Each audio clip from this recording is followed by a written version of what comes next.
ఒక పడవ వెళ్ళిపోతున్నది సముద్రం మీదనే, ఒక తరంగము నడుస్తూ ఉన్నది ఆ సముద్రం మీదనే. రెండూ కలిసి సముద్రం ఎప్పుడవుతాయి? ఈ నావ ఆ జలము ఏకమవ్వగలవా? దానిలో మునిగిపోయినా సరే ఆ పడవ స్వాస్థ్య జల రూపము దానికి రాదు. పడవ రూపంగానే పగిలిపోయిన ముక్కలు చెక్కలైనా ఆ చిన్న తునకైనా అది కొయ్యేది, అది జలం కాదు. బాగా విను నా పాయింట్. ఏదైతే అవుతుంది ఆ తరంగమైతే అవుతుంది. ఎంచేత అది జలమే గనుక సజాతీయమైతేనే. అంటే అర్థం ఒకటి వాస్తవమై ఒక్కటి ఆభాస అయితే ఏకమవుతాయే గాని రెండూ వాస్తవమైతే కావు. రజ్జు సర్పం తీసుకో. ఒక పుట్టలో నుంచే ఒక సర్పం వచ్చి రజ్జు మీద పడుకున్నదనుకో, స్వాస్థ్యే ఈ సర్ప శరీరం ఆ రజ్జు శరీరం అద్వైతం కావు, అనగా ఏకం కావు. ఏదైతే అవుతుంది చీకట్లో నాకు ఆ రజ్జువే సర్పంగా కనిపించిందనుకో, అది రజ్జు సర్పమే. అది దీపం పెట్టి చూడగానే కనపడదు. ఎంచేత అది రజ్జువే గనుక. ఆహా, అప్పుడు ఏకం, అప్పుడు రజ్జువే ఉన్నదని చెప్పాలి. అలాగా జీవుడు గాని జగత్తు గాని ఈశ్వరుడు గాని ఇవి కదా అనాత్మ. ఈ అనాత్మగా చూస్తున్న ఈ మూడు వాస్తవమైతే ఆత్మ కాలేవు, అద్వైతం కాదే. ఈశ్వరుడు అలాగే ఉంటాడు, అవైకుంఠంలోన కైలాసంలో కూర్చొనే ఉంటాడు వాడు. ఈ జీవుడు ఇలాగే శరీరాన్ని నమ్ముకొని వీడు ఇట్లాగే పుడుతూ పెరుగుతూ చస్తూ ఉంటాడు. ఆ జగత్ ఎప్పుడు కూడా మెటీరియల్ వరల్డ్. ఎవరెవరు వస్తుంటే వాళ్ళకి స్వాగతం చెబుతుంటుంది, ఎవరెవరు వెళ్ళిపోతూ ఉంటే వాళ్ళకి వీడ్కోలు చెబుతుంది. పుట్టే వాళ్లకు స్వాగతం చెప్పేది, పోయే వాళ్లకు వీడ్కోలు ఇచ్చేది ప్రపంచం. నువ్వు పుట్టావు, వచ్చావు, దానిలోకి ఉన్నావు కొంతకాలం, మళ్లీ పోయావు, పోతూ ఉంటే చూస్తూ ఉంటుంది అది, అంతే. కనుక అది వాస్తవం అయితే మాత్రం దర్జాగా ఉంటాయి ఆ మూడు. అయితే ఎప్పుడైతే పోతాయి, ఆభాస అయితే పోతాయి. అంటే అర్థం అండి, చెప్పండి. ఆ వాస్తవానికి ఆభాసకు ఏమిటి తేడా? కనిపిస్తే ఆభాస, వాస్తవం. దేనికి దానికి సంబంధం ఏమిటి? అబ్బా, వాస్తవానికి చెప్పు, చెబుతున్నావు, తేడా చెప్పవు. వస్తువు మీద ఆధారపడి కనిపించేది ఆభాస. దేని మీద ఆధారపడకుండా, మాట అనరే, దేని మీద ఆధారపడకుండా తన మీదనే తాను ఆధారపడి కనిపించేది వాస్తవం. ఇది కరెక్టేనా? ఇంక రండి. జలము తన మీదనే తాను ఆధారపడి కనిపిస్తున్నది, ఇంకా దేని మీద ఆధారపడలేదు. తరంగం మాత్రం ఆ జలం మీద ఆధారపడే కనిపించాలి.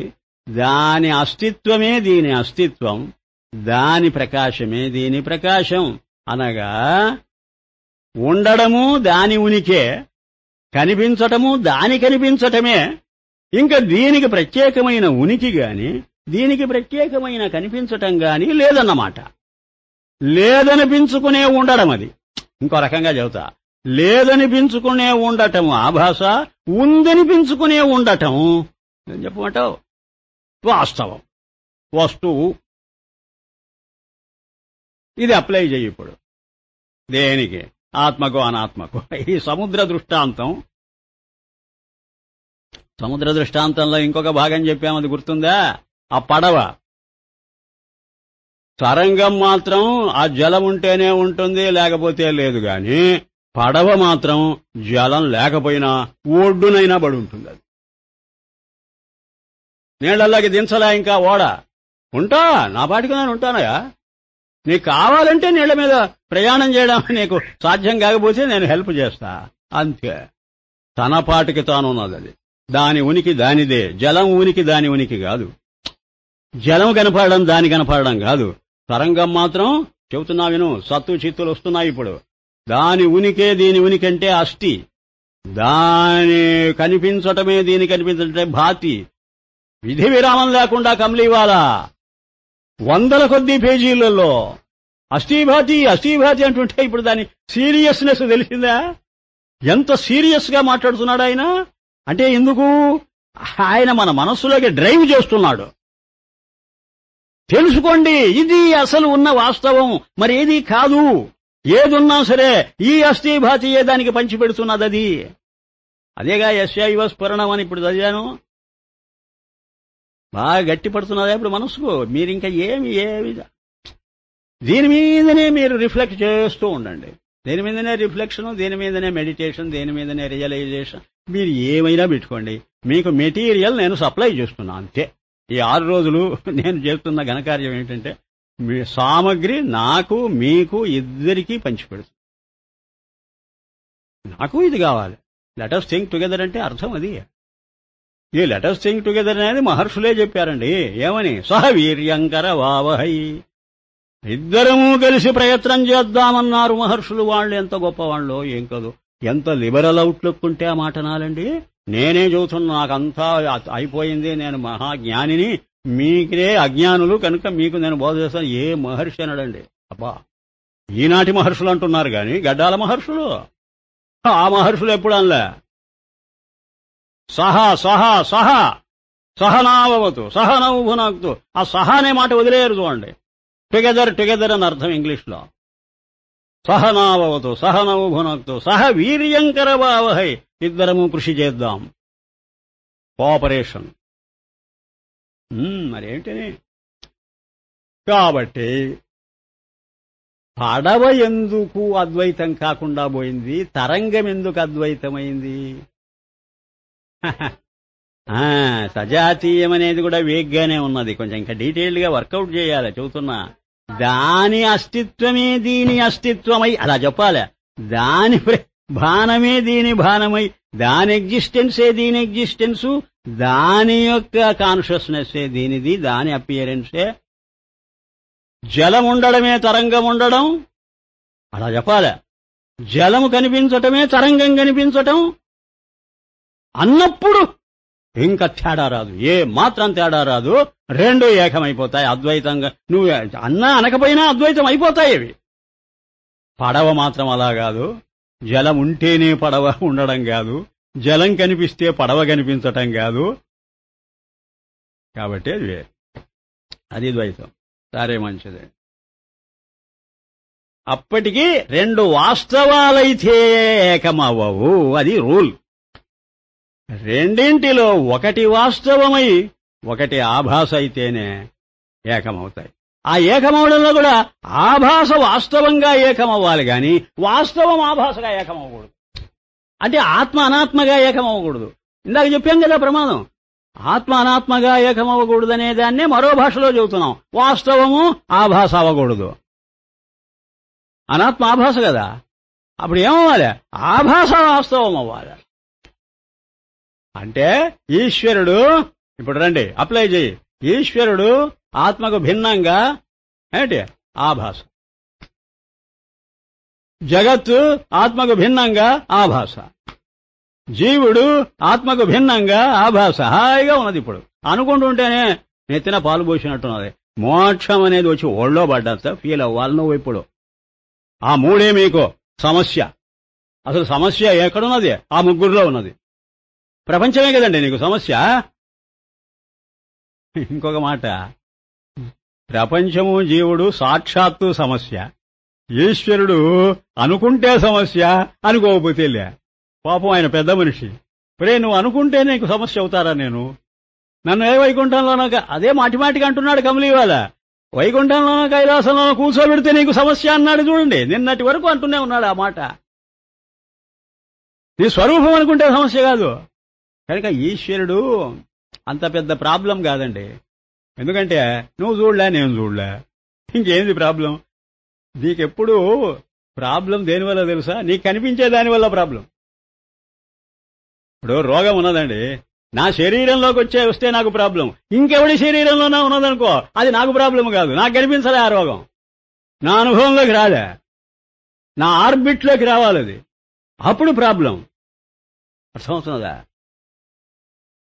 ఈశ్వరుడు ఎవడి అనుభవంలో కూడా లేడిప్పుడు, కనుక ఎవడికి ప్రాబ్లం లేదు. మహా అయితే ఎక్కడో చోట ఉన్నాడండి, ఉండకపోతే ఈ సృష్టి అంతా ఎలా జరుగుతుందనే ఆస్తికుడు వాడిని ఎక్కడో చోట కూర్చోబెట్టి మాట్లాడాడు. వాడు కూడా చూస్తావులే, వాడు వాడి అనుభవంలోకి రాలే. అపరోక్షమే అనుభవం, పరోక్షమైతే అనుభవం కాదది. నువ్వు పరోక్షంగా చూచాడు ఎవడు ఆస్తికుడు, అది అనుభవం కాదు. పరోక్షంగా కూడా లేడన్నాడు నాస్తికుడు, అది అనుభవం కాదు. ఓడిందెవడు గెలిచిందెవడు, ఇద్దరే. కాబట్టి ఈశ్వరుడు పెద్ద మనిషి. ఎందుకంటున్నానంటే ఈశ్వరుడు నిన్ను బాధించడండి. నిన్ను ప్రత్యక్షంగా బాధిస్తున్నవి రెండేనండి. ఒకటి నీకెదట కనిపించే జగత్తండి, ఆది భౌతిక తాపం దానివల్లనేనండి. నీకు నువ్వండి, అంటే నీ శరీరంలో కలిగే మార్పులు, నీ మనసులో కలిగే, నీ ఇంద్రియాల్లో కలిగే మార్పులన్నీ ఆధ్యాత్మిక తాపం. జీవుడండి ఇది. ఈ జీవుడి వల్ల మనకు ఈ జ్ఞానానికి సోకుతున్న బాధలు, ఆ జగత్తు వల్ల నీ జ్ఞానానికి సోకుతున్న బాధలు, ఇవన్నీ రెండేనండి. ఇప్పుడు ఏమని పరిష్కారం చేశాడు అద్వైతి? అఫ్కోర్స్ థియరిటికల్ గా చేశాడు, ఇంకా అప్పుడే ప్రాక్టికల్ గా రాలే. తొందరపడకండి, స్లో అండ్ స్టడీ అన్నా నేను. 6 రోజులున్నది. 6 రోజులది ఏదో మొత్తం అన్నం అంతా కలిసి ఒక ముద్ద చేసి నోట్లో పెట్టుకుంటే మింగుడు పడదు. అందువల్ల చిన్న చిన్న ముద్దలు చేసుకుని మింగాలి. 6 చిన్న ముద్దలు చేస్తున్నా. చెప్పొద్దు, ఇవాళ ఒక చిన్న ముద్ద, ఆ రెండో ముద్ద అప్పుడే మింగకు, 1 at a time. అలాగా అప్పుడే పరిష్కారం అయిపోయిందనుకోకండి, ఏమీ అవలే. మరిగా సిద్ధాంతం చెప్పుకుంటున్నాం. 2 రోజులు సిద్ధాంతం, 2 రోజులు సాధన, 2 రోజులు సిద్ధి, అది 6 రోజులంటే. ఏంటండి ఇప్పుడు ఏమిటి? 2 వాస్తవం అయితే అద్వైతం కాదు, ఎప్పటికి కాదు.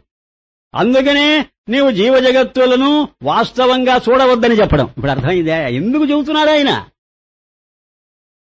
ఇది వాస్తవం అనుకుంటే చచ్చావే, సమస్యే, పరిష్కారం లేదు. మరి ఏదైతే పరిష్కారం?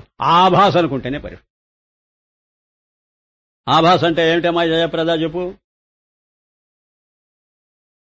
ఆలోచిస్తున్నావు, అయ్యా ఉదయభాను మరొకటిగా కనిపించటమా? మాట్లాడవు, అడిగినప్పుడు చెప్పవు. మరొక రూపంలో కనపడుతున్నది. ఆభాస అంటే భాషించటం, ఊరికి అలా కనిపిస్తున్నది. ఆ ఉనికి ఎవరి ఉనికి? ఆ ఉనికి ఏదున్నదో దాని ఉనికి. ఆ కనిపించటం ఎవరి కనిపించటం అంటే అదే చెప్పండి. ఏది ఉందో, ఏది వస్తువో అదే కనిపిస్తుంది. కాబట్టి కనిపించటము అది కాదు, ఉన్నది అది కాదు, రెండూ లాగేశావు దానిలో నుంచి. ఇంకా అది ఏమిటది? ఊరికి మాట చెప్పకండి, అది ఏమిటి, అది ఇదేనండి. అది ఏమిటి అని నేను అడిగినప్పుడు దానివైపు చూస్తారే, దీనివైపు చూడండి. ఇదే అది అద్వైతం. ఇదే అది అన్నప్పుడు ఇంకా ఇది అది అనే రెండూ లేవుగా. ఇదే అది, వాడే వీడు అన్నాం అనుకోండి. వాడే వీడు అంటే వాడొకడు వీడొకడు అనే అది నా మనసులో ఉండే అంటున్నా. వాడే వీడంటే తేడా లేదయ్యా, వాడేనయ్యా వీడు. నువ్వు ఎవడో అనుకుంటున్నావేమో. ఎవడైనా లోపలికి వస్తున్నావు అనుకోండి, మరి నీవేనట్రా అంటాం. నీవేనట్రా అంటే ఇంకెవడూ కాదని, పరాయి వాడు ఎవడూ రాలేదు ఇంట్లోకి, నీవే కదా అని కన్ఫర్మ్ చేసుకోవటం, గట్టి చేసుకోవటం. కాబట్టి ఆభాస అయితే ప్రమాదం లేదు, సరిగదా? ప్రమోదం మనకు. అంటే అది కూడా వస్తువే కదా. ఏదా వస్తువు? ఆత్మ. అప్పటికి అనాత్మగా కనిపించే జీవ జగదీశ్వరులు ముగ్గురు ఎవరు? నేనే జీవుడుగా, నేనే జగత్తుగా, నేనే ఈశ్వరుడుగా భాషిస్తున్నానన్నమాట. అందుకే అది ఆభాస అయింది. సరే, మంచిదే. వాస్తవం కాదిది, ఇది కేవలం ఆభాస అని చెబుతున్నావే.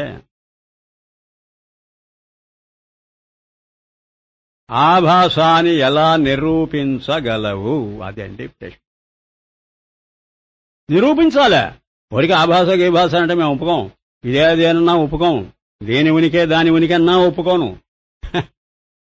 ఇది కనిపించడమే అది కనిపించడం అన్నా ఒప్పుకోను నేను. మొండివాణ్ణి చెప్పమని అంటున్నారు శాస్త్రజ్ఞులు.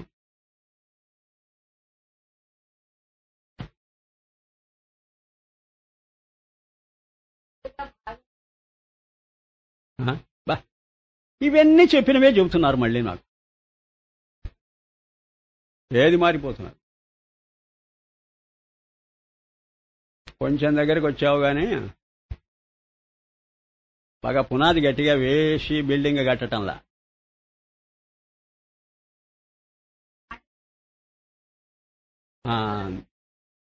ఏదో కొంచెం కొంచెం వస్తున్నది చవత.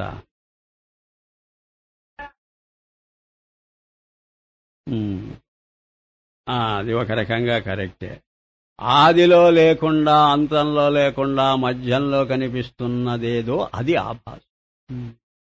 వాస్తవమైతే ఎలా ఉండాలి చెప్పండి కండిషన్? 3 కాలాల్లో ఉండాలి. ఇది ఒక రకమైన అప్రోచ్. ఇది సముద్రానికి అన్వయించండి. ఆదిలో సముద్రమే ఉన్నది, అంతంలో సముద్రమే ఉన్నది, మధ్యలో తరంగం వచ్చింది. ఆ సముద్రంలో నుంచే వచ్చింది, సముద్రంలోనే నడిచింది, సముద్రంలోకి వెళ్ళిపోయింది. ఇది రాకముందున్నది అక్కడ జలమే, ఇది తొలగిపోయిన తర్వాత ఉన్నది జలమే.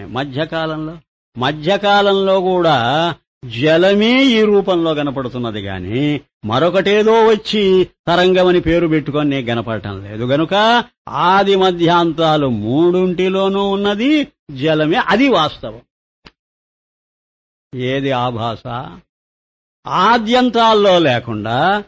అదే గౌడపాదుల కారిక ఇప్పుడు గుర్తొస్తున్నది. ఆదావంతే చయన్నాస్తి వర్తమానే పితత్తథా కారిక. ఆదిలో అంతంలో ఏది లేదో వర్తమానంలో అది కనిపిస్తున్నా లేనిదే అన్నాడు కదా ఆయన. అది స్వప్నమే.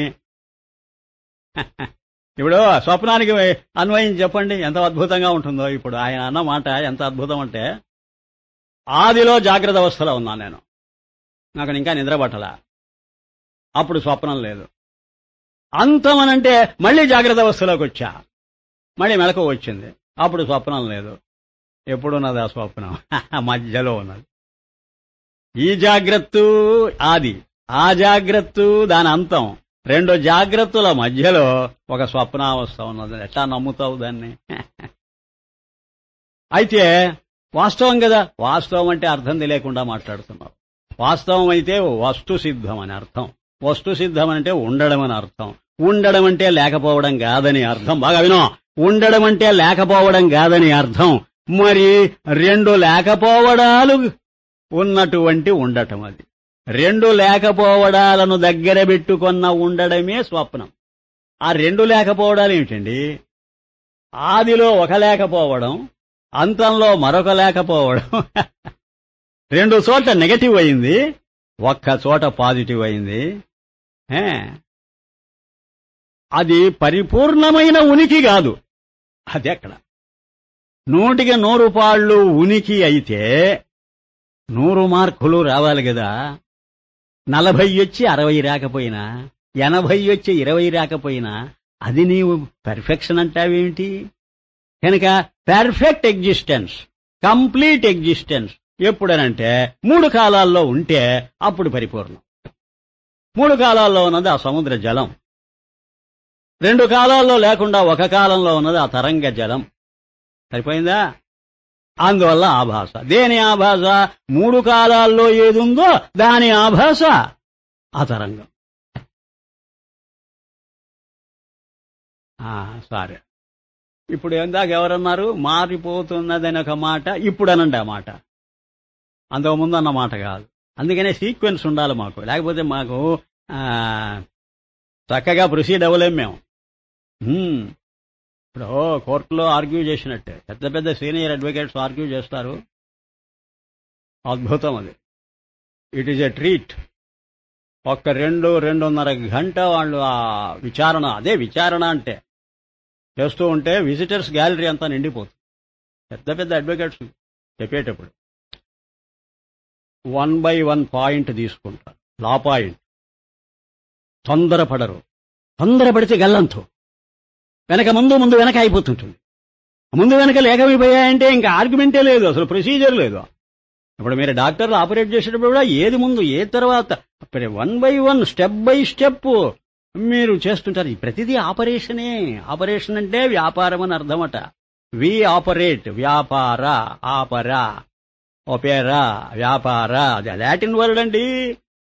అంటే వ్యాపారం అంటే పని, ఆపరేషన్ అంటే పని అని అర్థం. కోఆపరేషన్ అంటే ఏంటి? కోఆపరేటివ్ సొసైటీస్ అంటే ఏంటి? అక్కడ కూడా డాక్టర్ల లాగా ఎవరికైనా సర్జరీ చేస్తూ కూర్చుంటారా?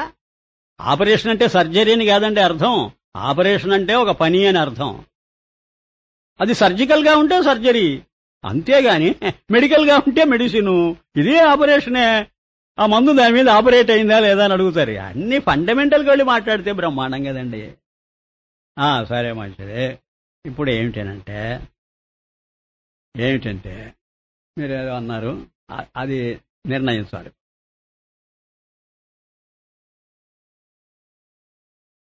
సాకారమైతే మారుతుంది. బాగా వినండి.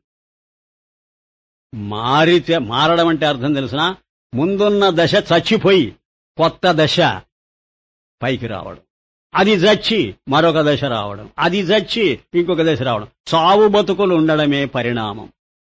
మారడమనగా అర్థము చావడము, బతకడం. అది మారడమని ఫండమెంటల్ కళ్ళండి మీరు. ఆ ముందున్న ఫారం ఏమైంది? అది పోయింది. ఇప్పుడు బంగారానికి బంగారంగా ఉంటే చావు బతుకులు లేవు. అది కాసుల దండగా మారిందో చావు బతుకులు వస్తాయి. ఏమిటి వస్తాయి? కాసుల దండగా తయారవ్వడము పుట్టుక, కాసుల దండ ఉన్నంతకాలం ఉండడము బ్రతకటం. కరిగించి పారేస్తా నేను ఉన్నట్టుండే చచ్చిపోయింది కాసుల దండ. అది మార్పు. మార్పు అంటే జననం మరణం గుర్తు రావాలి, తప్పదు. కుండ పుట్టింది, అది దాని జన్మ. పగిలిపోయింది, అది దాని మరణం. మనం సూత్రభాష్యం చదివినప్పుడు చదివాం, చూశారో లేదో. యాస్కుడనక మహర్షి, ఆయన గారు షడ్భావ వికారాలు చెప్పారని భగవత్పాదులు ఆయన్ను కోట్ చేశాడు ఆ మహర్షిని. ఏమని? జాయతే, అస్తి, వర్ధతే, ఏదే పరిణమతే, అపక్షీయతే, వినశ్యతి. 6 భావ వికారాలు ఉండాలన్నాడు. 6 కలిపి 3గా మార్చుకోవచ్చు మనం. జాయతే అంటే జన్మ, వర్ధతే అంటేనేమో జీవితం, వినశ్యతి అంటే మరణం అంటే సరిపోతుంది. మిగతా 3 ఈ 3 కలిసి వస్తాయన్నారు భగవత్పాదులు. 6 చెప్పక్కర్లేదన్నాడు ఆయన. అలాగే పుట్టడం పోవడం. పుట్టడం పోవడమే మొదటి నుంచి మనకున్న ప్రాబ్లం. ఇప్పుడు ఏం జరుగుతున్నదంటే, సాకారం అయితే పుడుతుంది, పోతుంది, డీకంపోజ్ అయిపోతుంది, నశించిపోతుంది, డెస్ట్రాయ్ అయిపోతుంది. చూచారా? అందువల్లనే అనాత్మ అనేది లేదని చెప్పడం. ఆ భాష అని ఎందుకు చెప్పారు? ఇప్పుడు నేను అప్లై చేయమంటారా? ప్రపంచమంతా వస్తున్నది, ఉంటున్నది, పోతున్నది. కారణం సాకారం. ఆ తాజ్మహల్ ఒకప్పుడు కట్టారు, అది జన్మ. ఉన్నంతకాలం ఉంటుంది. గాడ్ ఫర్బిడ్, ఎప్పుడైనా పోతే పోవచ్చు. ఇప్పుడు మన గుళ్లల్లో గోపురాల్లో ఉండేటువంటి విగ్రహాలు ముస్లింస్ వచ్చారు, కొట్టెతలు బారేశారు, పోయాయి. నువ్వు సృష్టించావు, ప్రతిష్ఠ చేశావు. ఉన్నంతకాలం ఉంది, పూజలు పురస్కారాలు చేస్తూ బతికాం. తర్వాత వాళ్ళు కొట్టి పారేశారు. ప్రతిదానికి తప్పదిది. మంచను చెడ్డాను నువ్వు గొప్పగా గౌరవించానా పోతుందది, లేదు తోసేసినా పోతుందది. ఆస్తికుడికి ఆస్తిక దైవం పుడుతూ పెడుతూ పోతాడు, నాస్తికుడికి నాస్తిక దైవం అసలే లేడు. ఏం మాట నీ మాట. కాబట్టి జీవ జగదీశ్వరుల్లో ఉండే పెద్ద అవలక్షణం ఏమిటంటే సాకారం. అంటే ఒక ఫారంలో ఉండడం. నేను ఒక ఫారంలో ఉన్నా, అందుకని చచ్చిపోతారు. నువ్వు ఉన్నావు, పోతావు. నీకు ఒక ఫారం లేదు. ఇప్పుడు నీకు ఆ శరీరం లేదు. ఇది నాట్ ఏ ఫామ్, ఇది డీఫార్మ్ అయిపోతుంది. అప్పుడు జీవుడు కూడా వస్తున్నాడు, పోతున్నాడు. మార్పు. 3 కాలాల్లో యూనిఫారంగా, యూనిఫారం ఒకే రూపంలో ఉండలేడు. ఇప్పుడు మన జీవితమే మనకు దాఖలా కదండి. మనం పుట్టినప్పుడు ఎట్లా ఉన్నాం అట్లాగే ఉన్నామండి. మారిపోవటంలే. నీ మనసు మారుతున్నది, నీ మాట మారుతున్నది, నీ చేష్టలు మారుతున్నాయి. అసలు నీ శరీర ధాతువులు మారిపోతున్నాయి. ప్రతి క్షణము నీలో చేంజ్ ఉన్నది. నువ్వు చూసే ప్రపంచంలో అది సాకారమే, నువ్వు సాకారమే, కనుక మారావు. రీజన్ అదండి. అది సాకారమే మారుతున్నది. ఈశ్వరుణ్ణి సాకారంగా భావిస్తే మారతాడు. అదే కదా వైకుంఠం కైలాసం అని వాడికి ఒక రూపం కల్పన చేసి ఒక విగ్రహంతో మార్చచ్చాడేవాడు. నీవు చస్తూ వాడిని కూడా చంపుతున్నావు అనవసరంగా. వాడినైనా బతికించు అంటే నువ్వు ఊహించకపోతే వాడు బతుకుతాడు. అదే రహస్యం.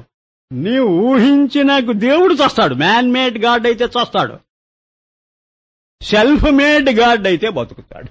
అందుకే స్వయంభూ స్వయంభవతి నా పాటికి నేనున్నానంటున్నాడు. నన్ను ఎందుకు చంపుతారా మీ దుంపల్లాగా?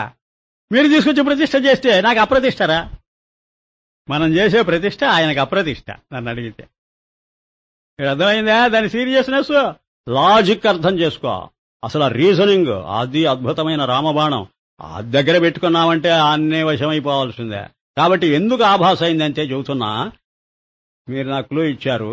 సాకారమైతే సగుణమైతే ఆభాస అయిపోతుంది. అంటే ఆద్యంతాల్లో ఉండదు, నువ్వు ఉంచుకుంటే ఉంటుంది. అది మధ్యం. మధ్యమంతా నువ్వు భావించేదే, ఆద్యంతాలు నీకు భావనే ప్రసరించదు. ఆది ఎందువల్లంటే నీ మనస్సు ఆదిలో లేదు, నీ మనస్సు అంతంలో లేదు గనుక నీవెంత ఏడ్చినా మధ్యకాలంలోనే అన్నీ ఊహించుకుంటున్నావు. నీ ఊహించుకుంటున్నావన్నీ నీ ఊహే అసలు ఆభాస అయితే నువ్వు ఊహించింది వస్తువు అవుతుందా? ఇప్పుడు అర్థమవుతున్నది. ఏది నీ ఊహకు అతీతమో, అందుకే కమలీవాల అతీతుహో అతీతుహో అంటుంటాడు పాపం మాటి మాటికి. నీ ఊహకు ఏది అతీతమో అది వాస్తవం. నీ ఊహకు అతీతం ఏదండి? నీ ఊహకు ఏది అతీతం అండి? ఏంటి అదుస్తారు? నీ ఊహకు అతీతం నువ్వే. నీవు ఊహిస్తున్నదంతా దేన్ని ఊహిస్తావయ్యా? నిన్ను కాదు. నిన్ను వదిలేసి నీ దానిని ఎంతైనా ఊహిస్తూ పోతావు.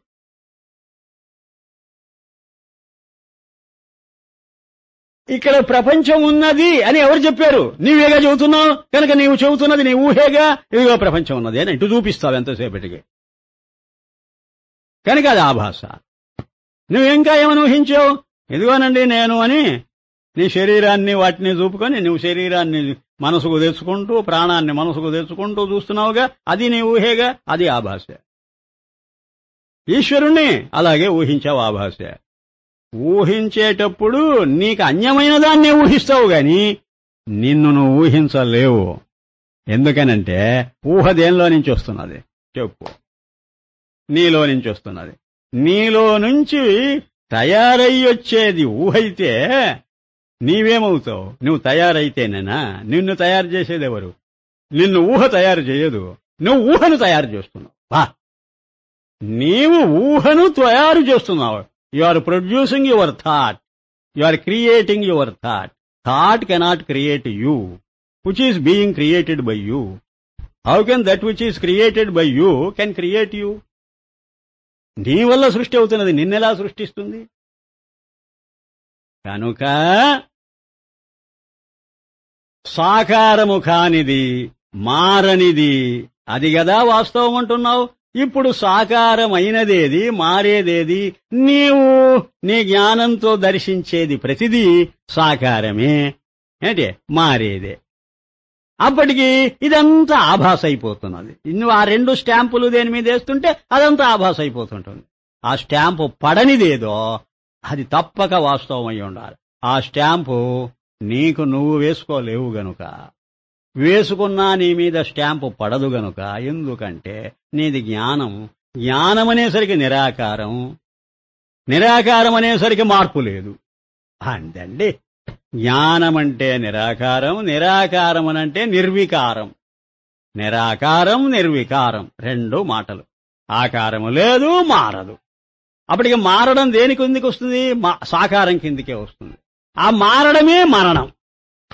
రేపు మరణిస్తాం మనం. ఎందుకు? సాకారం కనుక. తప్పించుకోలేవు. ఇప్పుడు ప్రాబ్లం చూడండి ఎంత సీరియస్ గా, ఎంత వివిడ్గా, ఎంత స్పష్టంగా మన మనసుకు వస్తున్నదో. Whether you can face it or not. నీకంత కరేజ్ ఉన్నదో లేదో నాకు తెలియదు కానీ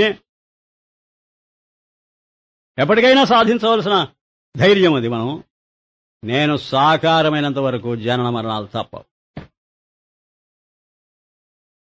నేను ఊహించిన ఈశ్వరుడికి కూడా జనన మరణాలు తప్పవు. అందుకే ఆ అవతారాలను వర్ణిస్తున్నారు ఎవరు?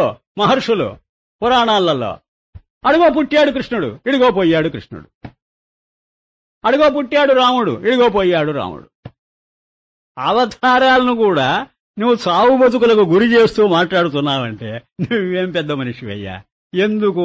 నువ్వు చావు బతుకులు అనుభవిస్తున్నావు కాబట్టి నీ దృష్టి ఎంతసేపటికే చావు బతుకులను గురించే ఊహిస్తుంటుంది గనుక పరమాత్మను కూడా చావు బతుకులతో కిందికి దించావు, మళ్ళీ పైకి పంపావు. దించితే జన్మ, పంపితే మరణం. ఇంకా ఈ ప్రపంచమా ఎప్పుడూ చస్తూనే ఉన్నది, పుడుతూనే ఉన్నది. దీనికి భగవత్పాదులు ఏమని పేరు పెట్టారంటే పరిణామ సత్యం అన్నాడు ఆయన తమాషాగా. ఎప్పుడు చేంజింగ్ రియాలిటీ అట. అంటే పారాడాక్సికల్ అది. చేంజ్ అయితే రియాలిటీ ఎలా అయింది? ఏం చేయమంటారు మరి? దానికి ఆ పేరే బాగుంటుంది, అందుకని ఆ పేరే పెట్టాం, పరిణామి సత్యం. అయితే ఇంకొక సత్యం ఉందా అండి? ఉంది. అది వాస్తవం. అదేంటండి? కూటస్థ సత్యం. ఆయన పెట్టిన ముద్దు పేర్లవి. పరిణామి సత్యం ఒకటి, కూటస్థ సత్యం ఒకటి. పరిణామం ఎందుకు ఏర్పడింది? సాకారం అవడం వల్ల. సాకారం అంటే అర్థం ఏమిటి? మధ్యలో వచ్చేది గనుక. ఆద్యంతాల్లోనూ అది నిరాకారం గనుక. ఆద్యంతాల్లో నిరాకారమై మధ్యలో సాకారం ఎలా అయింది? అదే చమత్కారం. ఇంకా ఆ తర్వాత వస్తాం, దాన్ని మేము డీల్ చేసేటప్పుడు వస్తాం.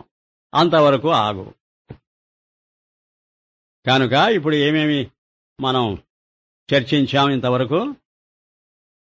ఆత్మ అనాత్మ అని రెండే ఉన్నాయండి. ఇందులో ఒక సమస్య ఉంది. ఆ రెండు ఉండడమే సమస్య. ఆ రెండింటి యొక్క విషయంలో ఏది సమస్య, ఎవరు అనుభవిస్తున్నారు? ప్రపంచం వల్ల సమస్య మనకు, అది అనుభవించదు. సమస్యను కల్పిస్తుందే గాని సమస్యను అనుభవించదు జడ పదార్థం. సమస్యను తాను కల్పించుకోకపోయినా మరొకదాని కల్పన వల్ల బాధపడుతుంది చేతన పదార్థం. చేతనానికి అచేతనానికి ఇదొక రకమైన డెఫినిషన్. ఏదైతే సమస్యను మనకు అందిస్తుందో అది అచేతనం. ఏది సమస్యను ఫేస్ చేయవలసిన కర్మ పడుతుందో అది చేతనం. ఇప్పుడు ఒక మాట, ఈ ప్రపంచము ప్రపంచ సమస్యలను అనుభవించదు అంటే అర్థం, ఒక హిమాలయ పర్వతానికి ఏ సమస్య లేదు, ఒక పెసిఫిక్ మహాసముద్రానికి ఏ సమస్య లేదు. ఎంచేత అవి జడ పదార్థాలు. అంటే అర్థం సమస్యను గుర్తించే స్వభావం లేదు వాటికి. అది జడమంటే. జడమనే మాటకు అర్థం తెలుసుకో ముందు. ఇదో ఈ సమస్యో కాదో అయోమయం దానికి. ఇప్పుడు మనమే ఉన్నామండి, మనం సుషుప్తి దశలో ఒక హిమాలయ పర్వతమో ఒక పసిఫిక్ సముద్రం లాంటి వాళ్ళమో అయిపోతాం. అప్పుడు నీకు సమస్య ఉందా? ఎందుకో? నువ్వు జడం అయిపోయావు. నువ్వు గనక జడంతో చేతులు కలిపావంటే నువ్వు కోమాలో నీకేముందా? ఏమి లేదు పోవాయా. చూచారా? జడంతో గనక పూర్తిగా నువ్వు చేయి గలపగలిగావంటే నీకు సమస్య లేదు. ఇంకొక చోట చేతనంతో పూర్తిగా చేయగలిపావా? అప్పుడు సమస్య లేదు. అది అద్వైతం అంటే. ఇది అచేతనాద్వైతం, అది చేతనాద్వైతం. అంతా చేతనమనుకున్నా నీకు సమస్య లేదు, అంతా అచేతనమనుకున్నా సమస్య లేదు. మరి ఇప్పుడు సమస్య ఎప్పుడు? అచేతనం వల్ల చేతనానికి సమస్య. అయితే అద్వైతం అయితే ఎలా అయింది? అద్వైతం సమస్యను ఎలా పరిష్కరిస్తుంది? ద్వైతం సమస్య అన్నావు, అద్వైతం సమస్యకి ఎలా పరిష్కారం అయింది? అప్పుడు కూడా చేతనం అచేతనం అనే విభాగం ఉంది. విభాగం ఉంటే మాత్రం సమస్య. అద్వైతం అంటే ఏమిటి? విభాగం లేకపోవడం. విభాగం లేకపోవడం అంటే ఏదైతే నీకు విభాగం లేకుండా పోతుంది, అనాత్మ ఆత్మ అయితే లేకుండా పోతుంది. అంటే ఏమిటి అర్థం? సమస్యను ఫీల్ అవుతున్నది, పరిష్కారాన్ని కోరుతున్నది ఆత్మ గనుక ఇది ఉండాలి, ఇది పోకూడదు. ఇది అనాత్మ అయిపోతే ఆత్మ ప్లేసు ఖాళీ అయిపోతుంది. కనుక సమస్యను ఇది సమస్య అని భావించటానికి, పరిష్కరిస్తే సంతోషించటానికి ఆ రెండింటికి అది ఉండాలి. కాబట్టి అప్పుడు దానికి మార్పు ఉండకూడదు. మార్పు సమస్యలో పరిష్కారంలో ఉంటుంది గాని ఆ ఫీలింగ్ సెంటర్, ఆ అనుభవించేటువంటి తత్వం ఏదైతే ఉందో దానిలో ఉండకూడదు మార్పు. ఉండకూడదనంటే సాకారం అవ్వకూడదు. అది సాకారం అయితే మాత్రం ఉంటుంది. కనుక ఆత్మ నిరాకారమైన జ్ఞానం. దానికి ఏది సోకుతున్నది సాకారమైన ప్రపంచమను, ఈశ్వరుడను, వాడిని వదిలేయండి, వాడిని వదిలేయకండి. జీవుడనండి, ఈ మూడింటి వల్ల దానికి సమస్య తప్పదు. అయితే దీనికి పరిష్కారం ఏమిటండి? రెండో వాస్తవమైతే పరిష్కారం ఎప్పటికీ ఆశించలేదు. అయితే ఎప్పుడైతేనా ఒకటి వాస్తవమై ఒకటి ఆభాస అయితేనే, ఆ ఒకటి వాస్తవం ఏదండి? నేనే అయి ఉండాలి వాస్తవం. ఎందుకండి మీకు ఇంత అహంకారం? అహంకారమే మరి. ఎందుకంటే సమస్యను అనుభవిస్తున్నది అహమే, పరిష్కారాన్ని ఆశిస్తున్నది అహమే, ప్రయత్నం చేస్తున్నది అహమే. ఆ పరిష్కరిస్తే ఆ పరిష్కార సుఖాన్ని అనుభవించవలసింది అహమే. అప్పటికి అన్ని దశల్లో అహముందా? కనుక ఇది వాస్తవం కాకపోతే ఎలాగా? ఇది ఎప్పటికప్పుడు దానిలాగా ఇది మారిపోతే, అది మారిపోయి ఇది మారిపోతే ఈ సమస్య ఎవడికి, అనుభవం ఎవడికి? దానికి జవాబు చెప్పలేవు. కాబట్టి ఒకటి స్టాండర్డ్ గా ఉండాలి, ఇంకోటి డైనమిక్ గా చేంజ్ అవుతూ ఉండాలి. ఒక గోల్డ్ అనేది స్టాండర్డ్ గా ఉండాలి. మనీకి వాల్యూ ఫిక్స్ చేయాలంటే అది స్వతసిద్ధంగా ఫిక్స్ అయినటువంటిది ఒకటి ఉండాలి. అంటే ఇది కూడా స్వతసిద్ధం కాదనుకోండి. గోల్డ్ కూడా ఇది గోల్డ్ అని పేరు పెట్టింది మనమే, బంగారం స్టాండర్డ్ అని చెప్పింది మళ్ళీ హ్యూమన్ బీయింగ్సే. కనుక ఈ ఉపమానం చెల్లదు. కానీ కొంతవరకు అది మరిచిపోయి, ఫైనల్ ట్రూత్ మరిచిపోయి వ్యావహారికంగా మాట్లాడేట్టయితే బంగారం స్టాండర్డ్ అన్నావు. ఏ దేశానికి పోయి బంగారాన్ని ఇచ్చి నాకు డాలర్లు ఇవ్వమన్నా, దీనార్లు ఇవ్వమన్నా, పౌండ్స్ ఇవ్వమన్నా చచ్చినట్టు ఇవ్వాలి వాడు. బంగారం వాల్యూ ఏదో ఈ కాగితాలేని చినిగిపోతాయి. చూచారా? అలాగే బంగారం లాంటి జ్ఞానానికి వాల్యూ అది ఇస్తున్నది. అస్తిత్వం, భారం అన్నింటికి సప్లై చేస్తున్నది. వాటికి వాల్యూ ఫిక్స్ చేస్తున్నది అది. ఇప్పుడు ఈ మైకు అని దీనికి ఎగ్జిస్టెన్స్ ను ప్రసాదిస్తున్నది నేను, కనిపిస్తున్నది అని దీని యొక్క భానాన్ని నేను అనుభవిస్తున్నా. అనుభవం ఎక్కడున్నది? అనుభవం మైకులో లేదు, అనుభవం నాలో ఉన్నది. జ్ఞానమే చెబుతుంది, అనుభవిస్తుంది. అదే కష్టాలు పడుతున్నది, అదే సుఖాన్ని ఆశిస్తున్నది, అదే చివరకు సుఖపడుతుండేది. అది దేనికి కష్టమా, సుఖమా, పాడా, ఏమున్నది? సమస్య, పరిష్కార ప్రయత్నమా? Nothing of the sort. అది ఊరిక మనకేం చేస్తుంటుందంటే మేలను కీడను. నువ్వు బాగా బతకడం దానికి ఇష్టం లే, నిన్ను ప్రాణం తీయడమే దాని ఉద్యోగం. ఇంకా ఏం చేస్తుంది అది? ఆ తేలుకేమిటి ఉద్యోగం? అందరినీ కుట్టడమే.